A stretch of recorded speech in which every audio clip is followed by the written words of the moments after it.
गौरी की शादी एक बड़े घर के लड़के यानी कि राजेश के साथ होती है। राजेश की 4 बहनें हैं और सभी अपने भाई पर जान छिड़कती है। अरे पापा, ये राजेश के लिए कैसी छोटी सी हिट की लड़की ब्याह लाए आप? हम लोगों का भाई तो राजकुमार है, उसके लिए तो कोई राजकुमारी होनी चाहिए थी। गौरी को ननद की बात बुरी लगती है और वो रोने लगती है।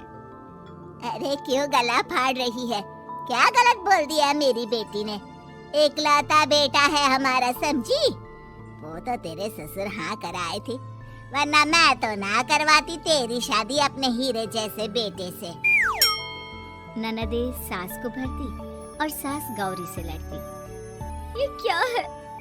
तुम्हारी बहनें और माँ आए दिन मुझे खरी खोटी सुनाती रहती है। क्यों नहीं बोलते उन लोगों को कुछ? अरे क्या बोलूं? अब उन लोगों का इकलौता भाई और बेटा होना, तो वो लोग थोड़े इमोशनल है मुझे लेकर, समझा करो ना। और कौन सा वो लोग रोज आते हैं ससुराल से? माना एक साथ नहीं आती, लेकिन रोज कोई ना कोई तो खड़ा ही रहता है ना। खैर, जैसे तैसे कुछ साल गुजरते हैं, गौरी एक प्यारे से बेटे की माँ बनती है।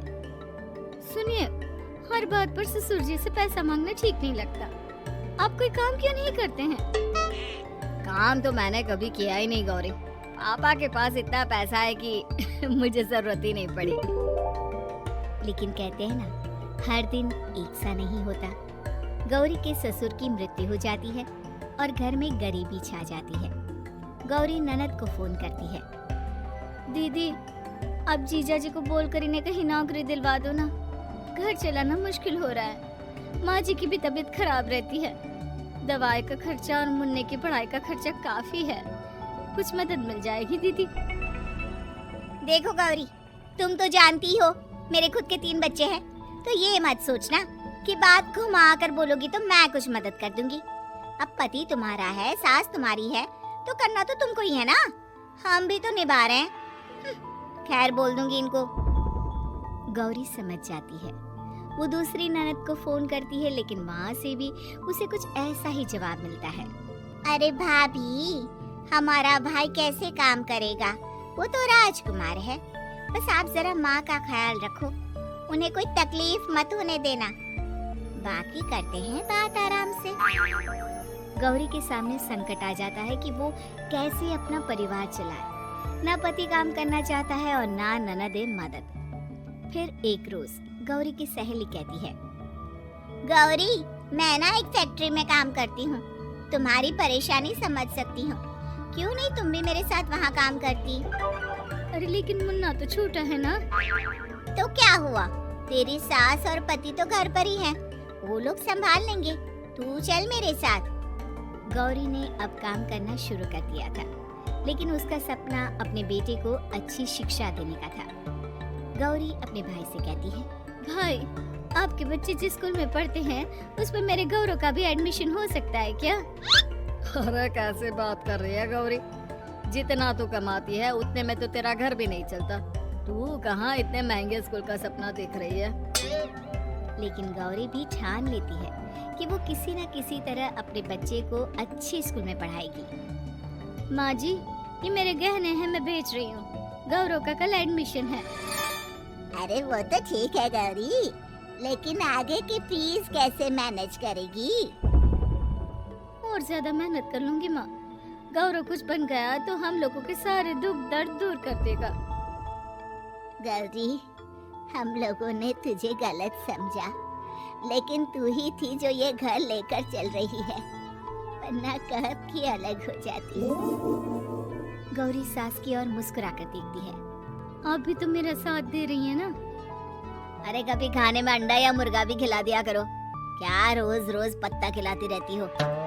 अरे शर्म तो आती नहीं, सारा दिन बहू काम करके पैसे लाती है, खुद तो कुछ करता नहीं, ऊपर से मुर्गा खाना है इसको।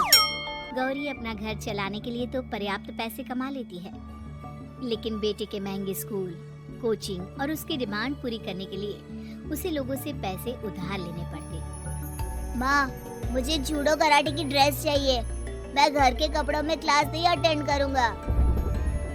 और क्या, बिल्कुल, घर की भी कोई ड्रेस होती है क्या?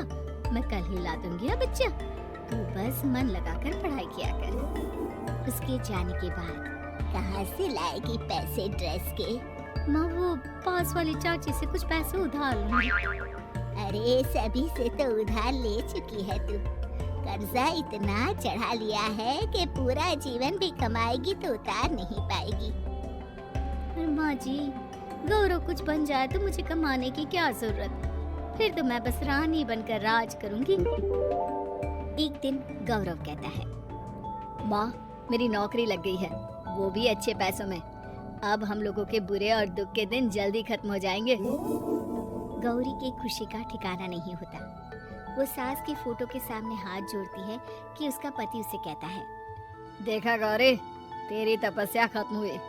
इतने सालों से जो तू फैक्ट्री में नौकरी कर रही है, अब तू आराम कर सकती है। अरे नहीं नहीं, अभी तो नौकरी लगी है, कुछ दिन कुछ पैसे कमा तो लेने दो। कुछ महीनों बाद गौरी की ननद गौरव के लिए रिश्ता लेकर आती है। अरे भाभी, वो मैं ना रिश्ता लेकर आई थी गौरव के लिए, सुना अच्छा कमा रहा है, क्यों? देखा मेरी बहन कितनी अच्छी है, कितना सोचती है हम लोगों के लिए। गौरी कुछ नहीं कहती, लेकिन उसका मन नहीं होता है कि वो बेटी की शादी इतनी जल्दी कर दे। हाँ वो तो ठीक है, लेकिन अभी कुछ कर्जा है जिसे उतारना है। तो क्या हो गया, शादी के बाद भी उतार लेगा? कम से कम एक लड़की आ जाएगी तो आराम रहेगा। गौरी लोगों के प्रेशर में आकर बेटी की शादी कर देती है और शादी के बाद एक दिन जब अपनी फैक्ट्री में जाती है, मैनेजर साहब कैसे इस फैक्ट्री में 22 साल काम कर लिया पता ही नहीं चला। अब तो बेटा सेटल हो चुका है, नौकरी की जरूरत नहीं है। लेकिन आप सभी का शुक्रिया गौरी बहन, बहुत मेहनत की तुमने जीवन में, अब भगवान कोई मुश्किल ना दे। गौरी घर आती है, लेकिन दरवाजे के बाहर से ही उसे बहू और बेटे की आवाज सुनाई देती है। क्या है, तुम्हारी माँ ने तो सोचा भी नहीं कि जो कर्जा वो ले रही है खुद की अय्याशी के लिए, वो हम लोग क्यों भरे? उनका कर्जा है वो देखे। हाँ लेकिन क्या करूँ, माँ को छोड़कर रह भी तो नहीं सकता ना। अरे रह नहीं सकती तो क्या करोगी? पूरी जिंदगी उनका कर्जा चुकाते रहोगे? कल को हमारी भी फैमिली बढ़ेगी, कैसे मैनेज करेंगे? मैं नहीं जानती, साफ साफ बोल दो पैसे नहीं है फालतू के। जिसका कर्जा है वही निपटाए। गौरी बेटे बहू की बात सुनकर स्तब्ध रह जाती है और अंदर न आकर वहाँ से सीधे फैक्ट्री जाती है। मैनेजर साहब, मैं सोच रही थी कि इतनी जल्दी नौकरी नहीं छोड़नी चाहिए, जब तक हिम्मत है तो कर लेते हैं। वो मेरा इस्तीफा ना वापस कर दीजिए। ये बोलकर गौरी की आंख लाल हो जाती है। मैनेजर समझ जाता है कि गौरी की उम्मीद टूट चुकी है। वो उसके हाथ में इस्तीफा रखकर कहता है, कर्जा माँ का है तो माँ ही चुकाएगी। माँ का कर्जा आज तक क्या कोई चुका पाया है? Like, share and subscribe. Like, share and subscribe.